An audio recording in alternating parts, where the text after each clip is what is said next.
This morning I'm in the Hamptons on Long Island. This is Montauk Highway, very busy place. And behind me is an emergency veterinary clinic, and they needed to get moved in here before the season. So we were here a couple months ago before the season. We put a new roof on. It's a metal building that's about 50 years old. The roof had leaks and penetrations all through it. And of course, they couldn't have that for an animal hospital. So we put a new MR-24 standing seam roof on, got that all closed in. And now we're back just to finish up some of the trim. Complicated situations here at the front. We've tried to simplify them as much as possible, but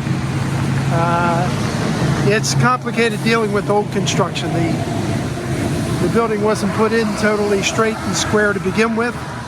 And some of the details have been kind of hacked at over the decades. So we got the roof on, which is the important thing. And today I'm out here taking some measurements and figuring out where to cover up the old trim, how to cover up the old trim.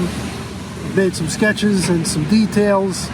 We're going to cover up the old rake. We're going to put a new soffit in, and we're going to make the trim so that we can kind of field adjust it and tweak it to make it look like it's brand new, like there was never any variation at all. I'm Bruno Reich. I'm the CEO of Reich Construction. We design and build pre-engineered steel buildings across the United States. Call us about your new project. Also call us about your old metal building that needs a new roof or needs to be fixed up or needs to be added on.